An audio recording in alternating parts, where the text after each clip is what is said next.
Salut toi et bienvenue sur ma chaîne YouTube.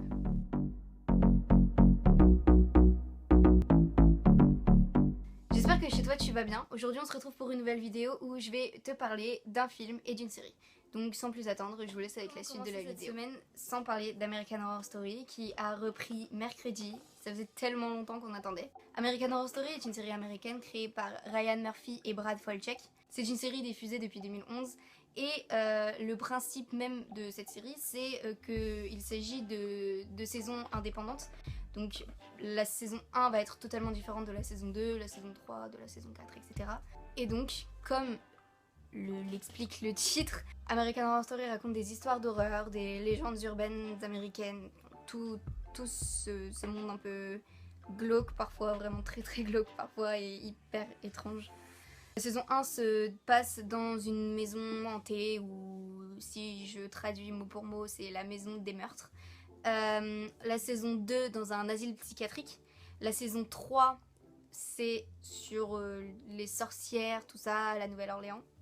La saison 4 il se déroule dans un cirque. La saison 5 dans un hôtel. Et la saison 6 c'est sous forme d'émission où les personnages vont raconter leur vie et leur histoire d'horreur, etc. On retrouve plus ou moins les mêmes acteurs, mais il n'y en a que 3 qui ont vraiment joué dans toutes les saisons. Donc il y a Sarah Paulson, Evan Peters et Lily Rabe. Après on peut retrouver dans cette série de très grands acteurs ou de très grandes stars. Par exemple dans la saison 5 on retrouve Matt Bomer et Lady Gaga. Voilà, donc après je vois pas trop ce que je pourrais dire d'autre puisque chaque saison raconte vraiment une histoire différente. Si franchement si vous aimez bien cet univers, etc.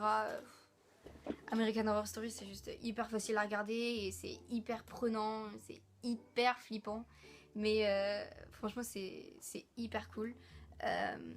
Moi ce que j'adore vraiment c'est vraiment les univers différents qu'il y a à chaque saison. Chaque fois on sait pas du tout à quoi s'attendre. Et moi ma saison préférée c'est vraiment la deuxième, donc dans l'asile psychiatrique. Franchement pour moi c'est vraiment la plus flippante et la plus prenante. L'histoire est juste hyper recherchée et hyper glauque aussi. Mais franchement enfin voilà, j'ai adoré. Celle que j'ai moins aimée, je pense que ce serait plus celle dans le cirque. Je sais pas, ça m'a pas... En plus les acteurs jouent vraiment des rôles de psychopathes, mais ils sont tellement bien interprétés et on est vraiment dedans quand on regarde American Horror Story. C'est juste American Horror Story, je pense que tout le monde en a déjà entendu parler, c'est... Voilà quoi. Ensuite, donc, changeons totalement de registre. Je vais vous parler de 10 bonnes raisons de te larguer, ou au Québec ça s'appelle 10 choses que je n'aime pas chez toi. C'est un film américain qui est sorti en 1999 et qui a été créé par Jill Junger. L'histoire débute avec le personnage de Cameron qui a un crush sur une fille qui s'appelle Bianca. Bianca a été juste élevée par son père et elle a une sœur un peu plus âgée qu'elle qui s'appelle Kat. Et donc Cameron voudrait l'inviter à sortir, sauf que le père de Bianca est très psychotique et sa phobie ultime c'est que ses deux filles tombent enceintes. Son père sait que personne ne voudra jamais sortir avec Kat parce que Kat est quelqu'un de très cynique, quelqu'un qui n'a absolument pas peur de dire ce qu'elle pense, de dire vraiment tout ce qu'elle pense.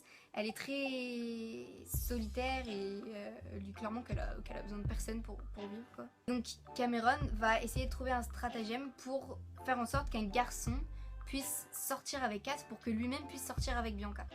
Et c'est là qu'arrive Patrick Verona, interprété par Heath Ledger.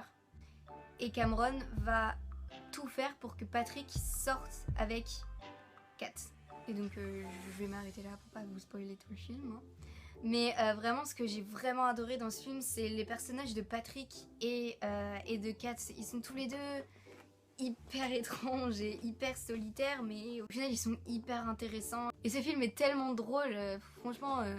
Il y a des scènes tu t'y attends pas, alors ils font des trucs des fois tu t'y attends pas, mais au final c'est tellement mignon et franchement ce film est vraiment génial, je crois que c'est vraiment l'un de mes préférés aussi. Si c'est le cas n'hésite pas à laisser un pouce bleu et à t'abonner aussi tant qu'à faire.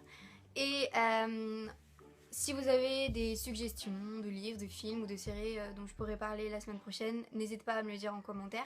Et en attendant je vous souhaite une très bonne semaine et je vous dis à bientôt.